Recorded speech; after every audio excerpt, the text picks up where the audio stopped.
Assalamualaikum warahmatullahi wabarakatuh. Selamat malam Bapak Ibu semuanya. Sugeng dalu para sedherek sedaya. Sugeng pepanggihan malih kalian Pak Deyon wonten ing acara Udarasa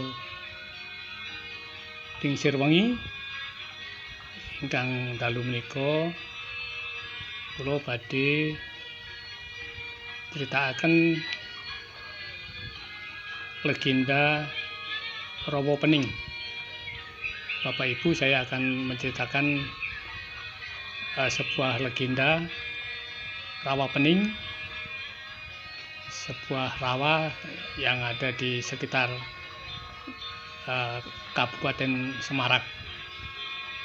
Barangkali cerita ini penting untuk kita semua. Kita ambil hikmahnya, kita ambil filosofinya, ya. Ada sesuatu yang bisa kita ambil hikmahnya dari sebuah cerita atau sebuah dongeng ataupun sebuah legenda. Nah, ceritanya sebagai berikut.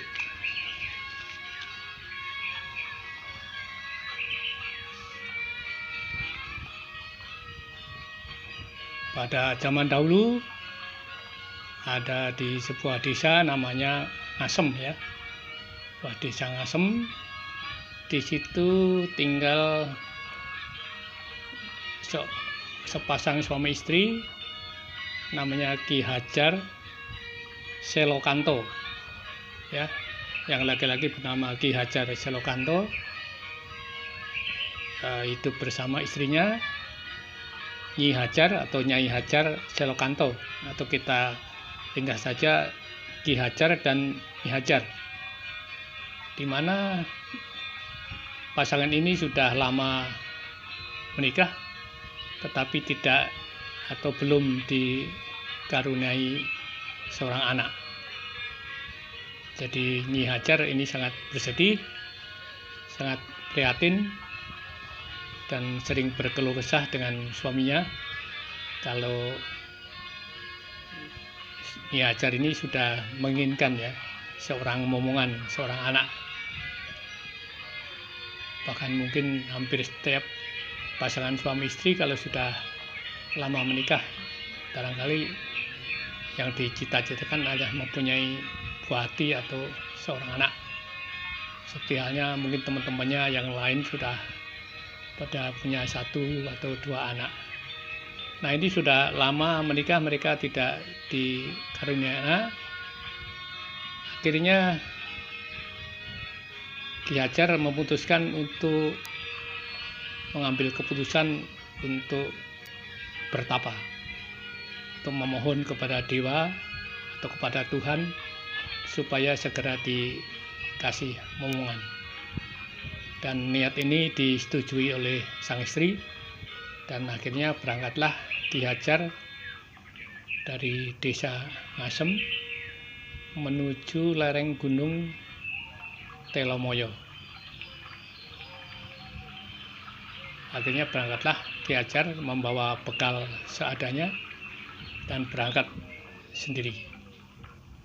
Nah, Nyi Hajar yang ditinggal pergi suaminya, ya, merasa kesepian tentu saja sesudah suaminya tidak ada, hidup sendiri di sebuah desa yang agak terpencil begitu. Dan anehnya, tidak lama setelah Ki Hajar pergi untuk bertapa, Nyi Hajar ini mengandung. Jadi merasa mual-mual begitu, seperti lahirnya seorang yang sedang mengandung. Dan akhirnya seperti lahirnya ibu-ibu, ya, mungkin sekitar 9 bulan berikutnya melahirkan seorang anak.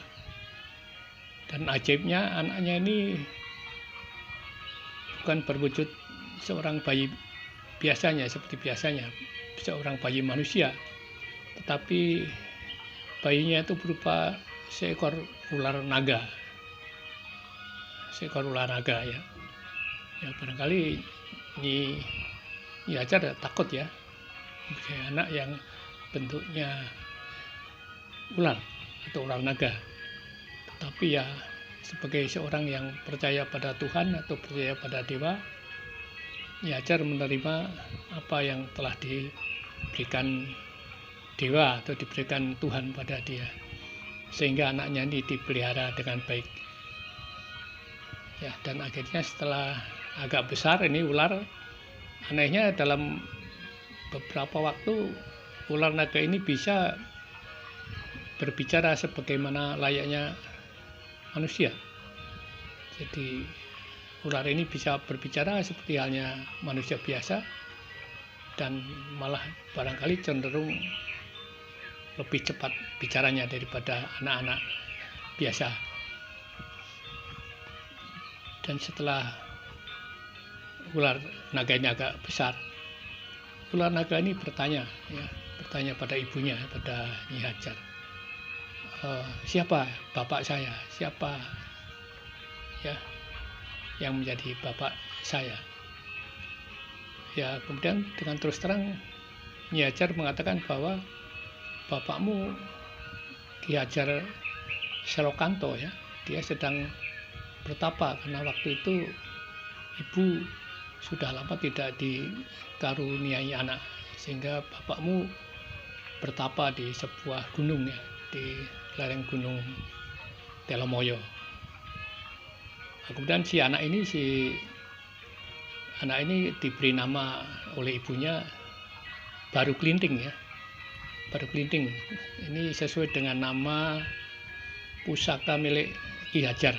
Ki Hajar Selokanto mempunyai keris pusaka yang namanya Baru Klinting. Nah, ini nama ini diberikan kepada anaknya yang berwujud ular naga.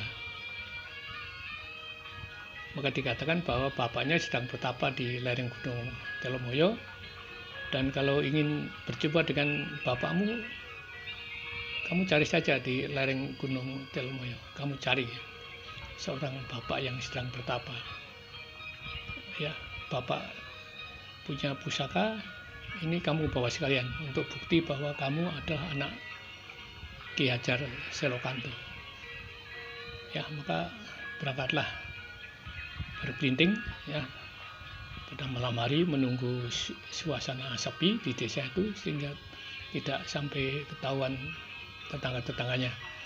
Berangkatlah Berkelinting membawa pusaka namanya Berkelinting juga, untuk ditunjukkan kepada bapaknya nanti bila sudah bertemu di Gunung Telomoyo. Dan akhirnya Berkelinting mencari sana kemari ya di lereng-lereng Gunung Telomoyo itu, ada seorang yang sedang bertapa, dan akhirnya bertemulah mereka ya. Berkelinting bertemu dengan bapaknya Ki Hajar Selokanto dan mengaku kalau dia mencari bapaknya yang bernama Ki Hajar Selokanto yang sedang bertapa di lereng gunung. Wah, tentu saja kaget ya Ki Hajar Selokanto melihat bentuk wujud ya yang mengaku sebagai anaknya. Tetapi karena anak ini membawa pusakanya, membawa pusaka dari pemberian ibunya yang dinamakan Baru Klinting, maka percayalah bapaknya bahwa itulah anaknya yang telah dia cita-citakan, yang dia idamkan sehingga dia bertapa. Ya, maka bapaknya Ki Hajar menyarankan ya agar Baru Klinting ikut bertapa juga di lereng Gunung Telomoyo di dekat-dekat tempat bapaknya bertapa. Jadi mereka berdua bertapa. Sekarang tujuan bertapanya adalah untuk meminta agar Baru Klinting, anaknya yang berwujud ular naga ini, bisa berubah bentuk menjadi manusia biasa, manusia seperti biasa.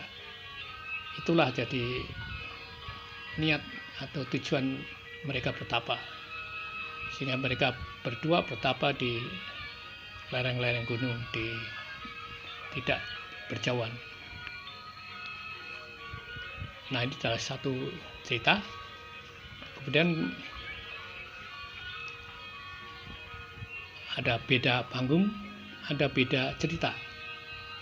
Nah, di tempat lain, di sebuah desa, namanya Desa Patok ya. Desa Patok tersebutlah sebuah desa yang subur makmur ya. Mereka, orang-orang yang tinggal di situ, habis saja merayakan panen raya ya. Jadi hasil panen, hasil sawah ladang berlimpah-limpah, sehingga mereka ingin mengadakan yang namanya merti deso. Merti deso atau disebut juga sedekah bumi ya, sedekah bumi atau merti deso, yang akan dilaksanakan selama 3 hari 3 malam ya, dengan mengadakan ya tontonan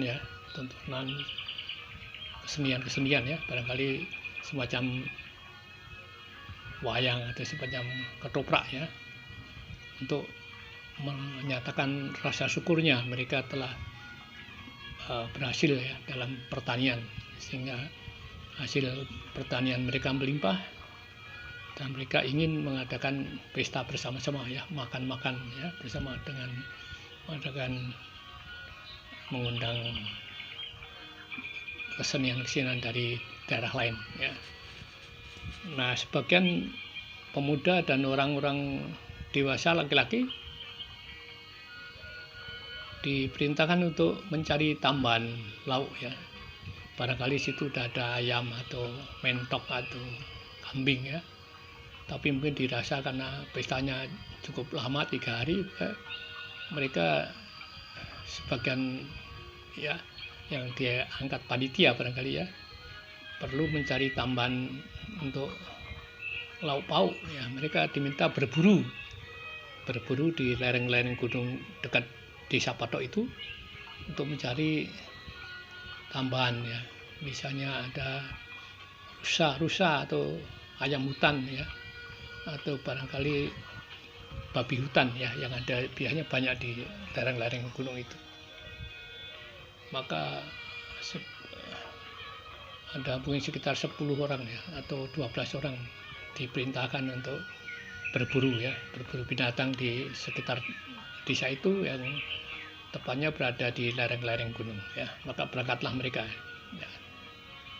Mereka satu rombongan dengan membawa senjata untuk mencari ya. Akhirnya mereka mencari ke sana kemari di lereng-lereng gunung itu. Biasanya ada rusa ya, ada mungkin ayam hutan, ada babi hutan dan seterusnya.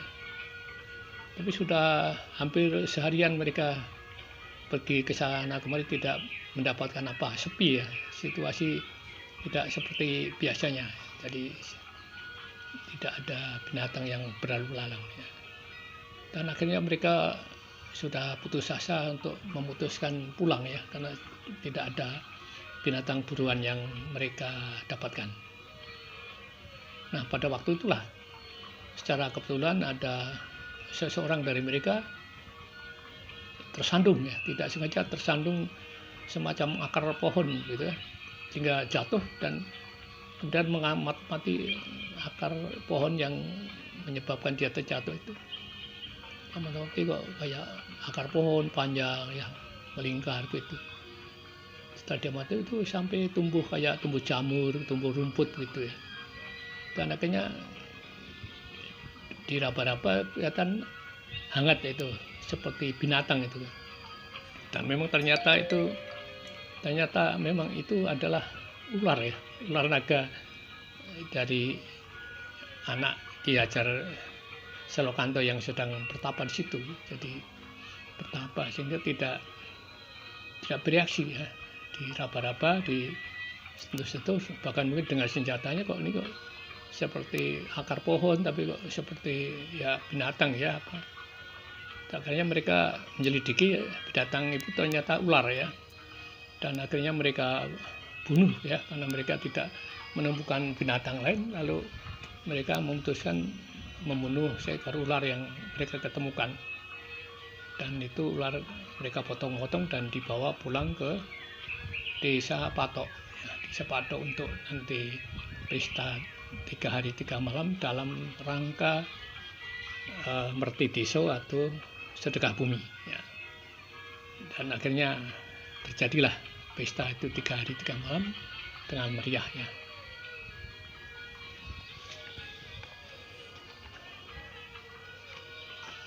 Nah, beberapa hari setelah terjadi pesta yang meriah itu ya, mungkin barangkali 5 hari atau 7 hari berikutnya, selama itu tidak terjadi apa-apa, maka pada sekitar 5 hari atau 7 hari berikutnya, mereka anak-anak di desa itu sedang ya rame-rame pada bermain lah ya. Biasanya pada waktu sore atau siang hari mereka bermain di sebuah lapangan ya, main ya permainan tradisional lah, semacam zaman dulu ada main egrang ya, main peta umpet ya, main jamuran ya gitu. Kalau zaman dulu itu jamuran ya, sambil menyanyi gitu, berkumpul anak-anak muda, anak-anak ya mungkin anak-anak yang masih remaja ya. Nah pada waktu itu ketika mereka sedang pada ramai ya bermain, hampir semua anak-anak remaja pada berkumpul di lapangan seperti lapangan bola atau lapangan permainan begitu. Datanglah seorang asing ya, seorang anak asing yang seorang kecil ya, remaja kecil lah. Jadi tanya siapa namanya, saya namanya Baru Kelinting ya, Baru Kelinting namanya. Kemudian tapi anak ini tidak diajak main ya sama mereka tuh, mereka orang-orang itu tidak ramah gitu mengajak anak main, bahkan dicuekin ya anak ini. Nah akhirnya anak ini yang membawa tongkat atau semacam bambu kecil ya, itu semacam menantang anak-anak yang lain bahwa dia juga punya permainan ya, barang siapa nanti bisa mencabut ya.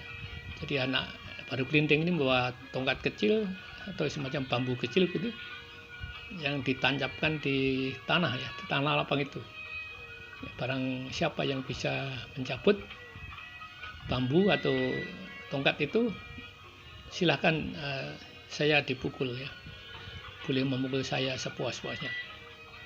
Nah akhirnya si Baru Kelinting membawa tongkat itu ditancapkan ke lapangan ya, ke tanah lapang di situ, dan anak-anak mencoba untuk mencabutnya, dan tidak ada seorang pun yang sanggup mencabutnya, sehingga anak-anak ini pada mengadu kepada orang tuanya atau mungkin pada kakaknya ya, atau pada omnya, pakdinya begitu, bahwa di sana di lapangan ada anak baru ini, ada dari desa lain ya, ini dia mempunyai permainan nih, dia menancapkan bambu atau tongkat di lapangan, tidak ada yang bisa mencabutnya.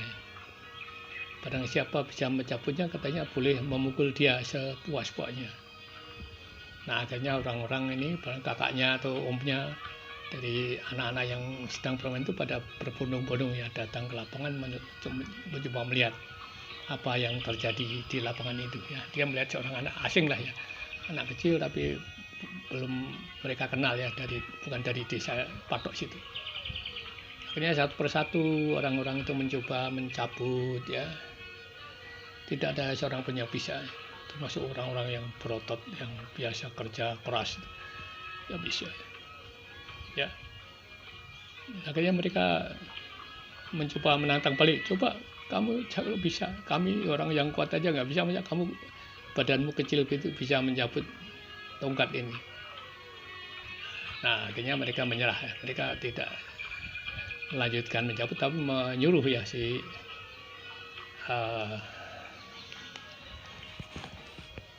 anak ini untuk mencabut tongkatnya ya.